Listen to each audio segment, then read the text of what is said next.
Hello everyone, welcome to Bargain Gaming, where we can play excellent games without busting our wallets. I finally gotten Romance of the Three Kingdoms 14. And so, I'm sorry, I'm taking a hiatus from Age of Wonders Planetfall. I will be going back to that campaign, no question, I love the game. But,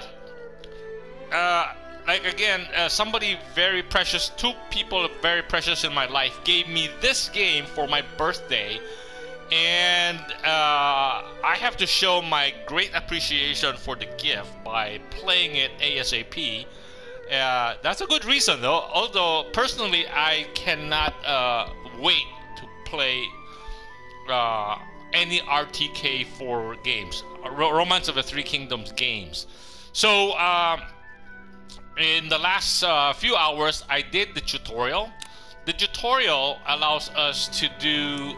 There are 4 processes in the tutorial.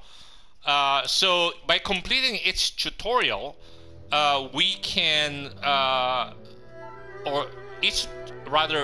senior officers are actually released. These are historical people that primarily revolve around just the period before the Three Kingdoms.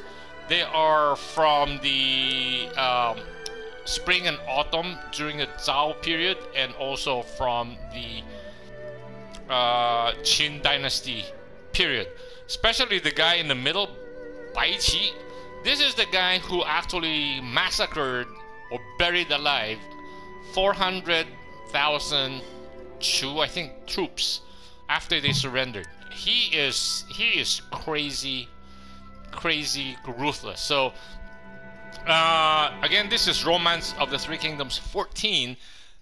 This group of developers is different from the group of the odd-numbered one. The 13 is placed quite differently from the 14. Like 10, 8, and going back. We never played the 12. So 10, 14, 8, 6. They are another team that did it. And they have a different playing style. So I played a couple of hours of the game itself, and aside from the tutorial, and their intelligence and is actually given an equal footing as against strength and leadership. So there's a lot of development work necessary. Anyway, so I have created a new, my preference is actually, I have no preference playing either Ma Tang or Cao Cao or Liu Bei or any one of those guys. The only guy I really want to play is Lu Bu. But the problem with Lu Bu is that because this game actually give equal emphasis to intelligence, ability, plots, and stuff like that, Lu Bu is really very disadvantaged unless we actually give him a few smart guys. Anyway, I created a new daimyo, or I created a new ruler or a warlord, the Li family. I like the Li Shimen's family, so I created the Li family, and let's start a new game. So and also we might as well use the what do you call this? Let's create a new game, and we will see. Yellow Turban will be quite... So we have got 1, 2, 3, 4, 5, 6, 7, 8, 9. So we have 9 scenarios here that we can play with. And if we look at them, like the Yellow Turban, similar to the 13, there are a lot of white or open cities. And therefore, I think this is a much easier game to play, right? Because we can always advance and annex cities very quickly. In the second scenario, there are a little less, but Dongzhuo is very powerful here. So the best scenario that Dongzhuo is, it's a gray one, and then they're all out already. But I think I would rather play the warlords. The distribution of the free cities is also not as much as the second scenario, But there are more factions now because Dong Zhuo passed away. And so Lü Bu is on his own, and Li Jue is also on his own, is taken over. And Ma Tang is already separate because Ma Tang was very, what do you call this? Very owes a lot of allegiance to Dong Zhuo. So I'm thinking I would rather play the third scenario where, yeah, everything is a lot more challenging. This is more challenging. Of course, if we go down here all the way to the bottom, where there's a split in the Cao family, this would be excruciatingly hard. Anyway, because we have no cities to improve.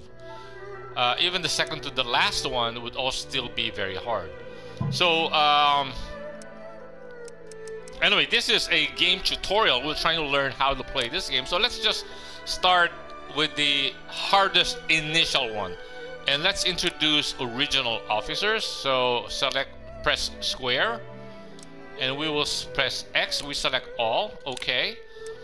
So what we're trying to do is we want to use the new officers that were released for us. So we will create an original force. So again, we will have the Li family, and we will pick. Oh, that's why this could be hard, because it's just right below Cao Cao, and Cao Cao is one of the most. It's actually the strongest faction in this game. So we are just beneath him, and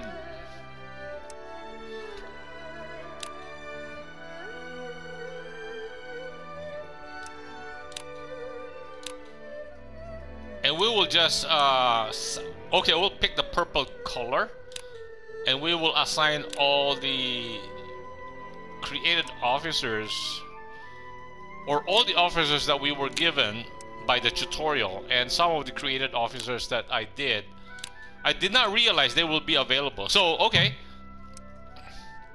so what did I do was that was pressing X allows us to go to the created officers, and pressing square and then pressing X on select all, and then pressing triangle allows us to place it on our territory. So that means you have the original officers be affiliated with Li Jingun army that controls the city. Only officers 15 or over can be affiliated. Yes. Oh, it sent us back to this screen. I think we've done so. Okay. Press square. No. Press circle.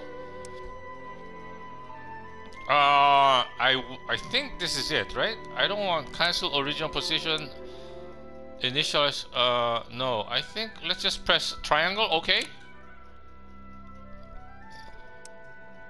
Okay. So this is very interesting. So it shows here the difficulty rating. If we play as Cao Cao, difficulty rating is 3. Liu Bei is 5. Who's this? Sun Ce is 4. Oh, Yuan Xiao is actually hard at. Oh no, it's easiest at 2. And Yuan Shu is at 3. Li Jue is at 3. Oh, I knew it. Lü Bu would be very hard. At 4. Who's the? Oh, Liu Bei is very, very hard. Liu Biao is 2, easy. Gong Su Zan is 3. Ma Tang is 3. Liu Zhang, oh, it's 2, very easy. Zhang Lu is 4. Gong Sun Du, oh, it's very hard. Dao Qian is. We don't have a rating. Shi Xi would be at 4. 3. 5, who's this? Oh, Yan Baihu, okay. 4, Wang Lang. 5 for Zhang Yang. Kong Rong is also at 5. So they don't have rating for us. Okay, that's the guy we'll pick.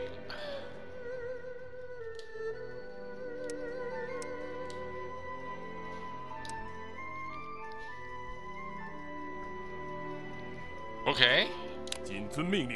Pressing, that was pressing triangle again to get there. See, we go back. Press circle is to go back.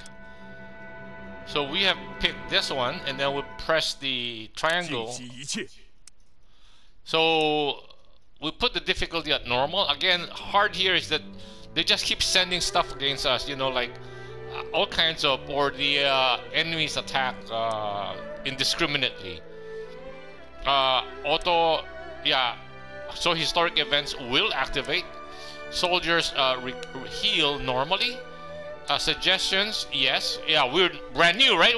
We're learning as we go. So disasters, normal. Killed in action is standard. Lifespan, do we want extended? Change officers' lifespan. Extended will make them more long-lived than usual. None will stop them from dying of old age. If none, so it will stop them from dying of old age. You know, we had that problem with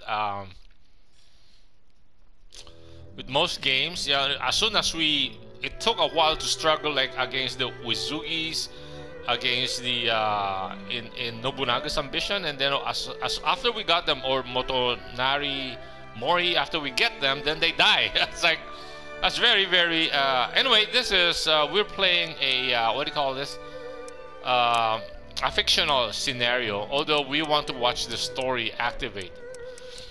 So let's put none. Female officers are present.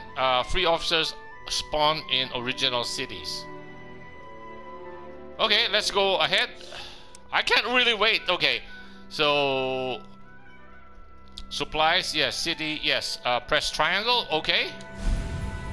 Usually here is X to press okay, right? But at least it shows us clear. So that's why the design team is different. So the 面对反董卓联盟的声势，恼羞成怒的董卓火烧洛阳，迁都长安。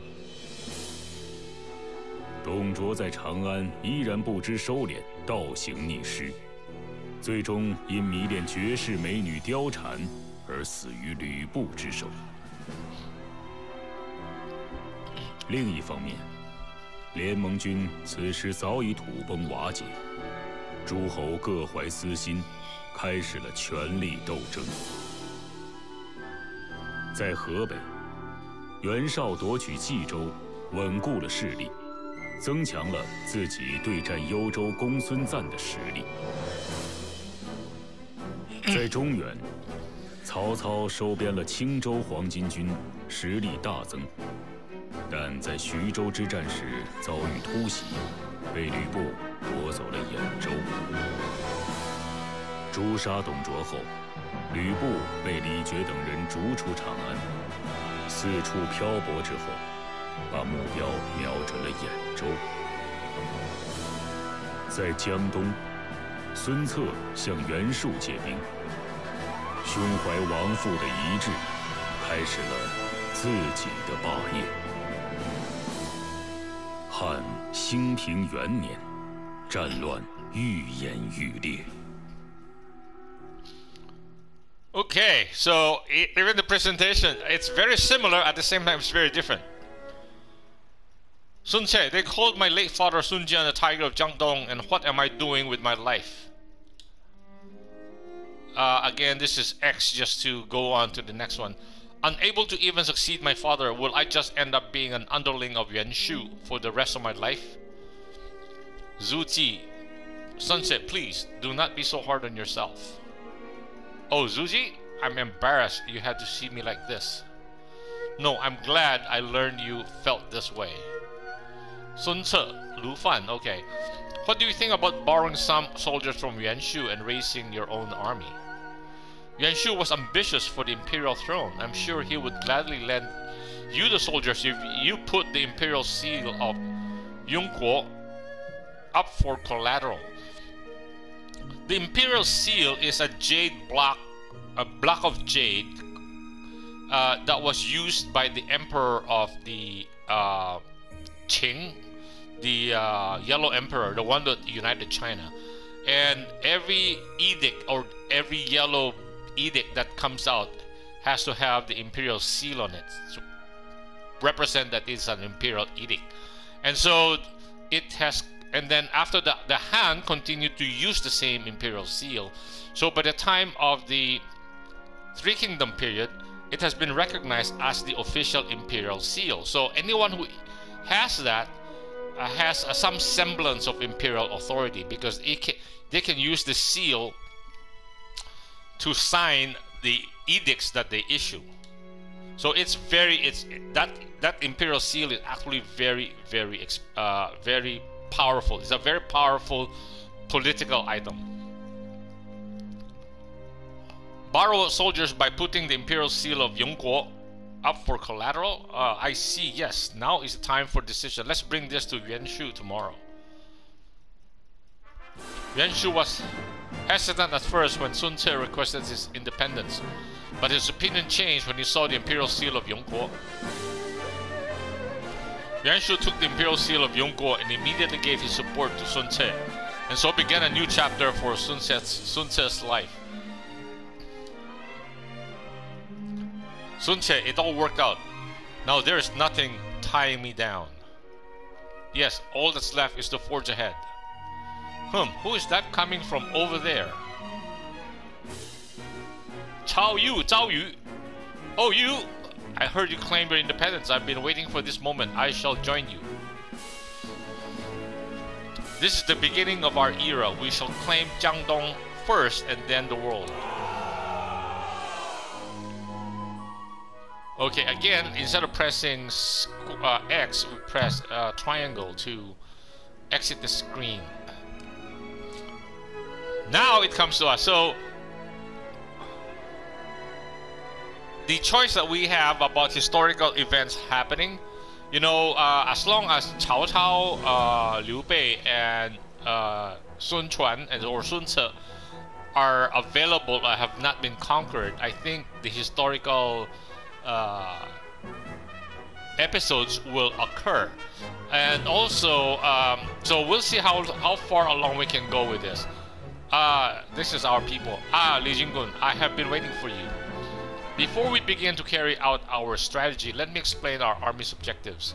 Our goal is unification of this land. That is the reward that awaits the last force standing. The land we have conquered is Suchang.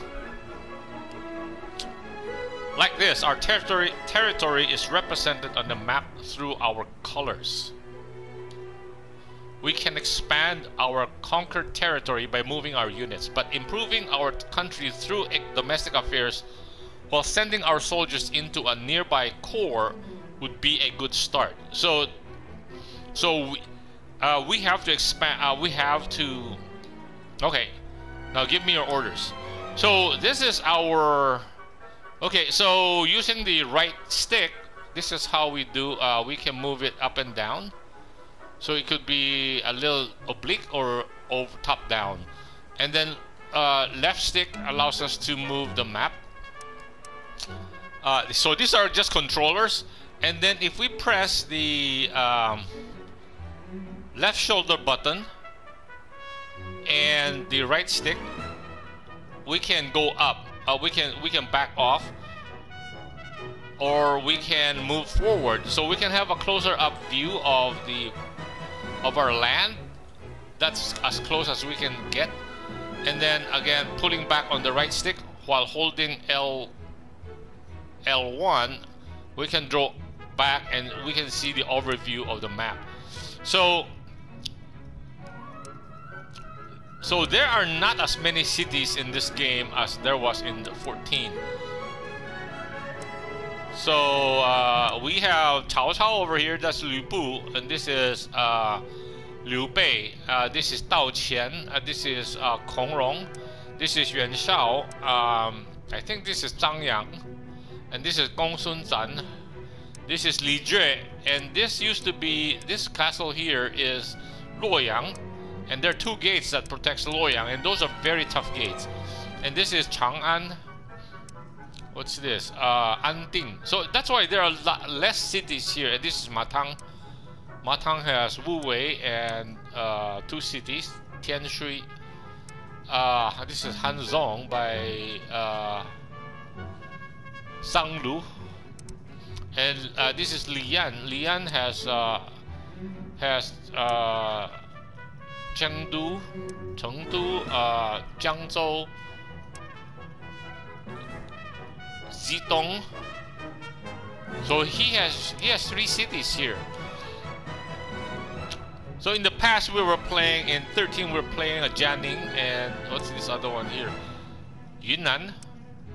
So that is what connects to Vietnam, is on the southwestern side. What's this? Lingling, Wuling. Yeah, there's a lot less cities. Changsha. So this is Chaisang.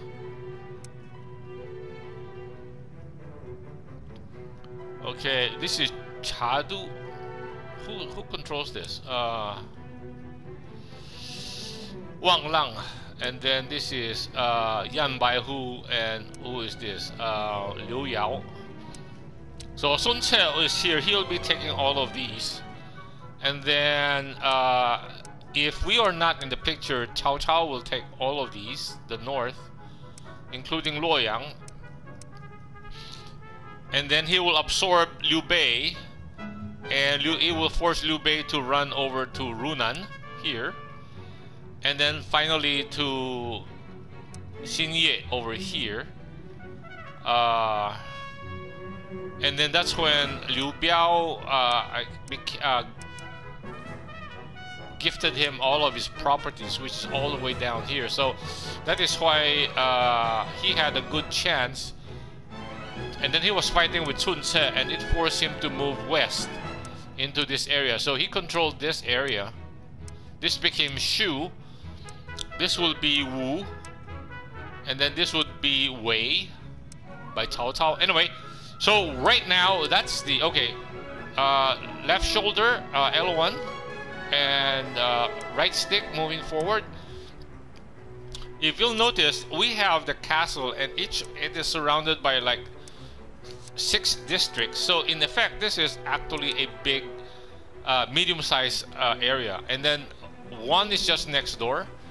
So we will be trying to steal a march on that one, and then Shangyong, and then Xinye. So if we don't steal a march on everybody, they will be taking it. That's why our problem here is, oh, ouch, we have 10,000, and I just noticed Cao Cao is 26. So this is Su Chang, that's us.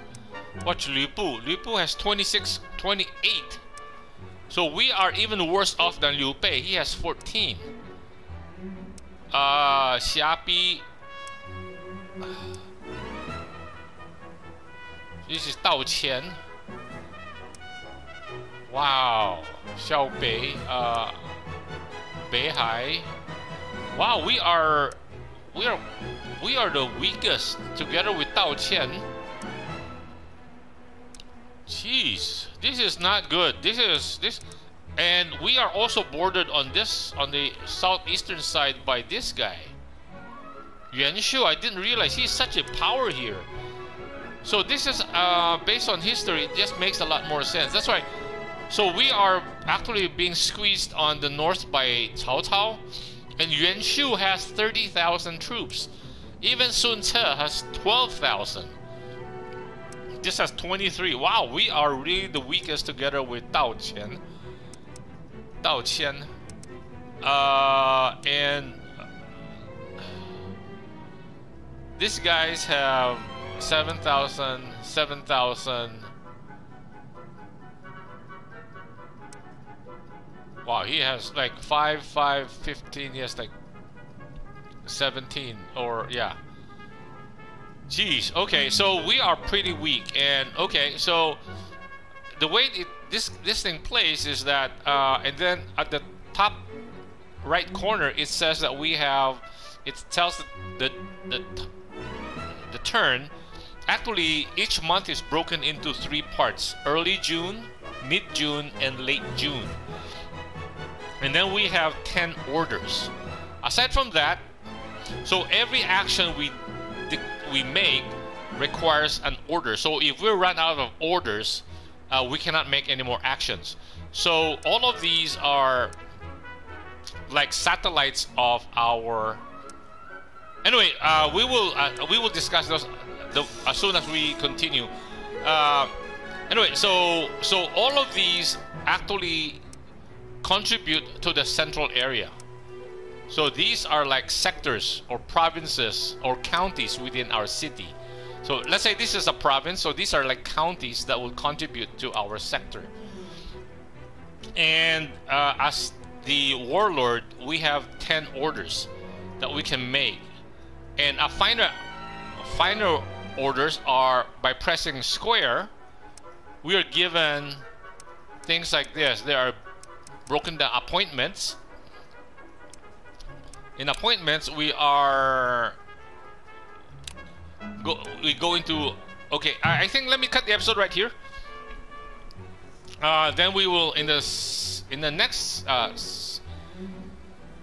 episode we will talk about the more like the mechanics of the game. Okay, thank you guys for joining me. I'm real excited. I want to go ahead and play it already, but I'm also very cautious or very hesitant because we are surrounded on both sides by very strong forces, and it's very easy for us to make mistakes. So that even if we have good generals or good people, you know what, with 10,000 they come in. If Cao Cao comes in with 26,000, we're dead. Anyway, okay, thank you guys for joining me. I hope you'll join me in the next episode. Bye.